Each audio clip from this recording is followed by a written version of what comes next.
In 1857, in the far north where a ship was trapped in a frozen sea, Captain Anderson struggled to free it. He ordered his crew to break the ice that held their vessel. That night, as Anderson sat alone in his cabin, a strange voice echoed from outside. Shortly after, the ship's doctor, Utzon, rushed in, saying he had seen a flare burning in the distance across the white ice. Anderson quickly gathered several crew members to investigate the source of the light. When they reached the spot, they found blood scattered everywhere, and one of them discovered a man lying helplessly in the snow. The man turned out to be Victor. Suddenly, the eerie voice sounded again through the silent night. The crew, panicked, carried Victor back to the ship immediately. Anderson ordered everyone to arm themselves and prepare for a possible attack.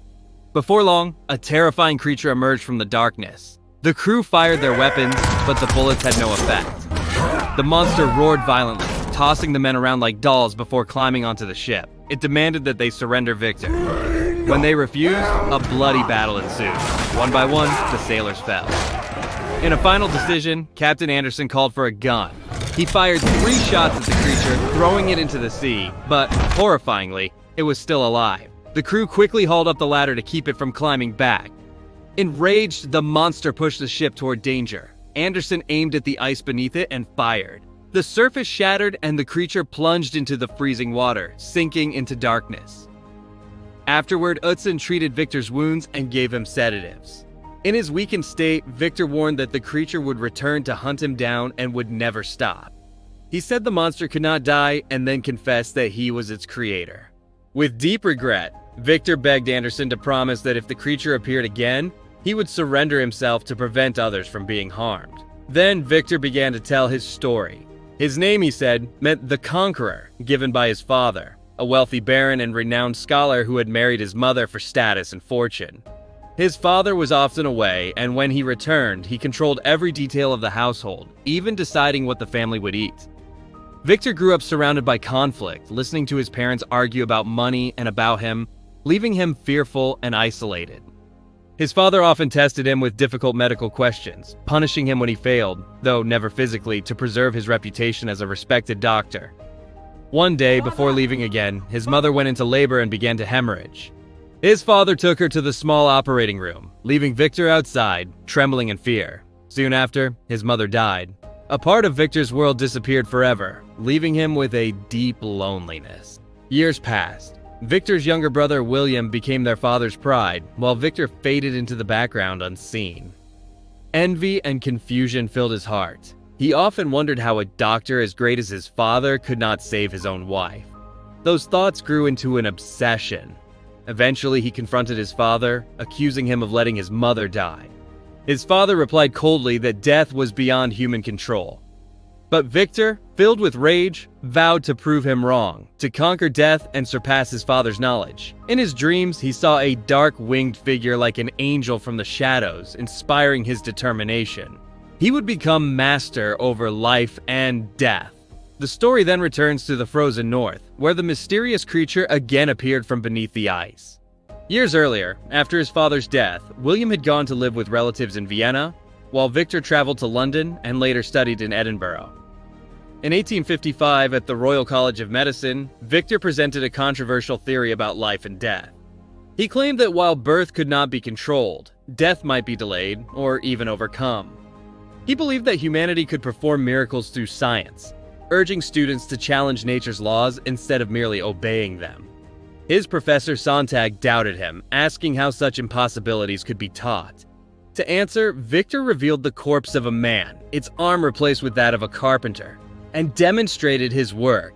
With astonishing precision, he connected every muscle, tendon, and nerve, attaching a special device.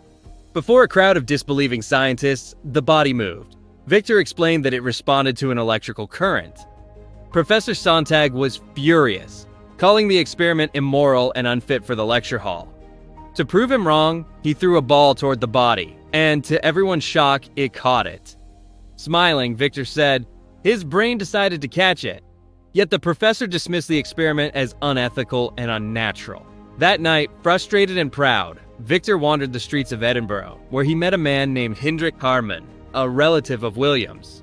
Hendrik told him that William would soon marry Elizabeth, their niece, and praised Victor's brilliance, though he warned that his ambition might lead to ruin. Hendrik invited him to stay for 3 days, promising to show something that could change his fate. Victor accepted, bringing his research notes. Hendrik revealed his own expertise in medicine and technology. Once a military doctor, he now ran an ammunition factory and maintained a private laboratory full of strange devices.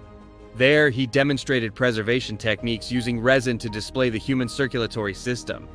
He offered Victor full access to his resources, on one condition: someday, Victor would owe him a favor. Victor politely said he would think about it and left. Later, he reunited with William and met Elizabeth at a family dinner filled with tension. William accused Victor of arrogance, while Elizabeth condemned his experiments as violations of natural law. When the others left, Elizabeth told Victor that soldiers fought and died for honor, not for control over life. Then she ended the conversation and walked away. Victor's health worsened as unrest grew beyond the city walls. Meanwhile, the creature, his future creation, watched the frozen ship from afar. Weeks later, Hendrik invited Victor and William to a castle on the Danube, promising full support for Victor's research in exchange for collaboration. Victor agreed. Using the bodies of executed criminals, he began assembling human organs for experimentation. Public hangings were common, providing endless material. Elizabeth, horrified, sought solace in church, unaware that Victor, disguised as a priest, overheard her confession. She called him a cruel and manipulative man, but when she finished, she revealed she knew he was listening. At a later gathering, Victor and Elizabeth discussed science and nature under the moonlight, briefly rekindling warmth between them. But Victor soon returned to his work, obsessively trying to reanimate dead tissue. When his progress slowed, Hendrik grew impatient, threatening to end the project within a week. Days later, Elizabeth visited the lab and confessed she felt a strange bond with Victor. Before they could kiss, she told him that humans have free will, unlike creatures created without choice, and left. Despairing over failure, Victor nearly gave up. Then inspiration struck. He placed a battery near the lymphatic system of a body, and it moved. Overjoyed, he realized he had discovered the secret of life. Victor and Hendrik then collected fallen soldiers' bodies for further experiments. The lab became a grotesque place filled with human remains. During a storm, as lightning approached, Victor prepared his final experiment. Heinrich, gravely ill, begged Victor to transfer his consciousness into the new body, but Victor refused. It was impossible. Enraged, Hendrik sabotaged the tower, fell, and died. Ignoring his death, Victor completed the experiment. Lightning struck, power surged through the body, and it lived. The creature stood before him, imitating his movements like a child.